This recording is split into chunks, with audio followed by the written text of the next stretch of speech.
बिहार में अगर आप जमीन खरीदने की सोच रहे हैं तो अब आपको चिंतित होने की जरूरत नहीं है,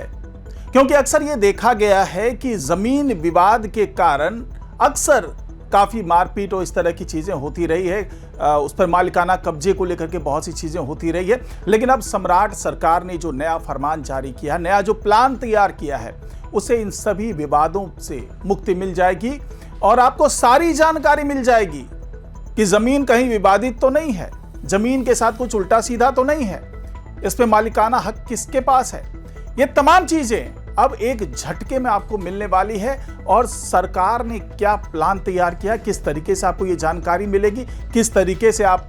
जमीन की रजिस्ट्री करवा पाएंगे और क्या सारी प्लानिंग है, सब कुछ मैं बताने वाला हूं आज की इस रिपोर्ट में, तो इसे आखिर तक जरूर देखिएगा।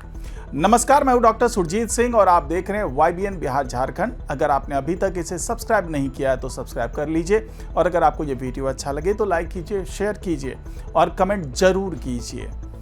तो जी हाँ, सम्राट सरकार ने जो नया प्लान तैयार किया है उसमें पूरा फोकस है राजस्व एवं भूमि सुधार मंत्रालय पर, क्योंकि इसके आला कमान कभी विजय सिन्हा हुआ करते थे और साफ तौर से उन्होंने कई कड़े नियम बनाए, कई बार सख्ती की। उसका नतीजा ये रहा कि हड़ताल पर चले गए राजस्व विभाग के अधिकारी, सीओ साहब, सब लोग हड़ताल पर चले गए। अब चूंकि इस विभाग से जुड़े हुए भ्रष्टाचार के बड़े बड़े कारनामे समय समय पर उजागर होते रहे हैं, तो किसी भी हालत में इसको बेलगाम छोड़ना उचित नहीं था और सारी बातें हो गई। भाई, जो राजस्व एवं भूमि सुधार मंत्रालय के जो प्रधान सचिव रहे CK अनिल साहब, उनका ट्रांसफर कर दिया गया, उनकी जगह पर जय सिंह को कमान सौंप दिया गया। उसके बाद सारे हड़ताली कर्मचारी, अधिकारी सब लोग काम पर लौट गए, राजस्व विभाग के अधिकारी काम पर लौट गए। लेकिन सम्राट चौधरी ने यह कह दिया कि भाई, इसका यह मतलब नहीं है कि आप बेलगाम हो जाएंगे, आप फिर से भ्रष्टाचार में आकंठे डूब जाएंगे, क्योंकि तमाम आरोप लग रहे हैं इस विभाग पर। यही वजह है कि विजय सिन्हा ने समय समय पर बहुत सख्ती की और वही रिज्म था, उन्हीं के वक्त की कई चीजें थी, कई नियम थे। 16 फरवरी को यह नियम तय किया गया था कि भाई सभी जितने भी क्रेता विक्रेता हैं सबको जानकारी मिलनी चाहिए कि जमीन से जुड़ा हुआ कोई विवाद तो नहीं है, जमीन किसके नाम पर है,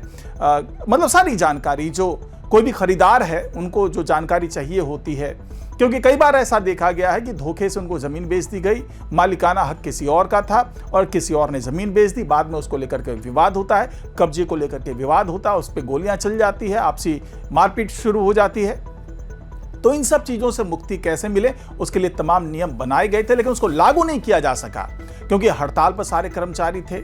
सारे अधिकारी हड़ताल पर थे। अब धीरे धीरे उन नियमों को लागू करने की बात शुरू हो चुकी है और सम्राट चौधरी ने साफ तौर से कह दिया है कि 0 टॉलरेंस है करप्शन के अगेंस्ट में और किसी भी तरीके से अगर कोई अधिकारी या कर्मचारी सोच रहा है कि विवादित जमीन को बिकवा करके या विवादित जमीन के नाम पर वो कुछ पैसे ऐंठ लेगा, रिश्वत ले लेगा, तो ऐसा अब नहीं होने जा रहा है। क्योंकि कई बार ऐसा देखा गया है कि कोई जमीन पे मालिकाना हक किसी और का होता है, लेकिन आपसी मिली भगत से, यानी कि जो भूमाफिया लोग होते हैं या दूसरे कब्जाधारी लोग होते हैं या जो अवैध तरीके से किसी जमीन पर कब्जा किया हुआ है, वो राजस्व विभाग और जो CO साहब लोग होते हैं उनके साथ मिली भगत करके वो इस तरह की जमीन भी खरीद बिक्री करवा लेते हैं और इसमें एक मोटी रिश्वत जो है इन अधिकारियों को दी जाती है। लेकिन अब जो प्लान आया है उसमें साफ तौर से कह दिया गया है कि जमीन खरीदारी, यानी अगर कोई व्यक्ति खरीदना चाह रहा है कोई जमीन और उसकी रजिस्ट्री कराना चाह रहा है, तो रजिस्ट्री से पहले 13 तरह की जानकारियां जो है वो खरीदार को मुहैया कराई जाएगी अगर वो आवेदन करता है तो। और इसके लिए CO साहब जितने लोग हैं सबको प्रशिक्षित किया गया है कि आप किस तरीके से जानकारी मुहैया कराएंगे। मोबाइल यूनिट तैयार कर दिया गया है। अब ये जानकारियां जो होगी वो जैसे निबंधन कार्यालय कौन सा होगा जहां पर ये निबंधन होने वाला है, साथ में अंचल कौन सा होगा, जो क्रेता है, जो विक्रेता है जो जमीन बेचना चाह रहा है उसका नाम क्या है, साथ ही उसमें जो कई जानकारियां होती है जमीन से संबंधित, जैसे कि खाता संख्या, खेसरा संख्या ये कौन सा है और चौहद्दी क्या है, जमाबंदी क्या है, थाना संख्या कौन सी है और किस मौजे में ये ज़मीन पड़ रहा है, ज़मीन का रकबा क्या है और उसके आसपास जो चौहद्दी की बात हो रही है। तो ये ऐसे तमाम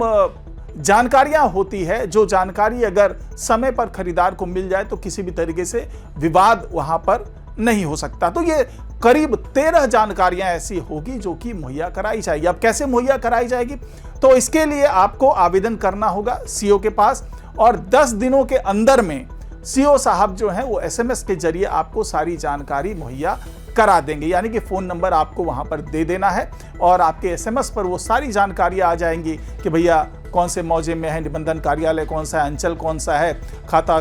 खेसरा क्या है, थाना संख्या कौन सा है, इसकी जमाबंदी किसके नाम पर है, जमाबंदी कब हुई है, कैसे हुई, अपडेटेड है कि नहीं है, और कौन सा मौजे है, और आसपास की चौहद्दी क्या है। ये तमाम जानकारी जो एक खरीदार को पता होनी चाहिए। नहीं तो कई बार क्या होता है कि जमाबंदी किसी के नाम पर है, मालिकाना हक किसी के पास है, जमीन बिक जाती है और खरीदार उस जमीन को लेकर के, उस पर कब्जे को लेकर के पता चला कि उस पर कब्जा किसी और ने किया हुआ है और आपसी मारपीट और विवाद की नौबत बन जाती है। तो उसके बाद ये सारी चीजें जो है फिर बिगड़ने लगती है और ऐसा माना जाता है कि 60-70% जो आपराधिक मामले होते हैं, जो मारपीट के आपसी विवाद के मामले होते हैं, वो जमीन से जुड़े हुए होते हैं। तो ये बड़ी पहल सम्राट सरकार ने कर दी है कि जल्दी से जल्दी इसको लागू कीजिए। 16 फरवरी से यह आदेश आया हुआ था लेकिन इसको लागू नहीं किया जा सका था। अब इसे हर अंचल में लागू कर दिया जाएगा और हड़ताल के दौरान अगर किसी सीओ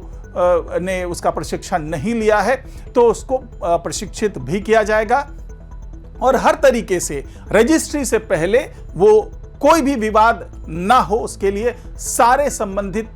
जो मामले हैं, जो सारी संबंधित जानकारी है वो खरीदार को मुहैया करा दी जाएगी। और आगे जो इससे रिलेटेड और भी जानकारी जो आने वाले समय में दी जाएगी, सरकार की तरफ से विज्ञापन के तौर पर दी जाएगी। आपको अलग अलग शर्तों से इसकी सूचना मिल जाएगी। साथ ही हम लोग भी आपको अपडेट कराते रहेंगे कि इसमें और क्या प्रोग्रेस हुई है और किस तरीके से लागू की जाएगी। और यह माना जा रहा है कि इस मई महीने में ही इसे लागू कर दिया जाएगा पूरी तरीके से और आपको हर जानकारी जमीन से संबंधित हर तरीके से मिलती रहेगी।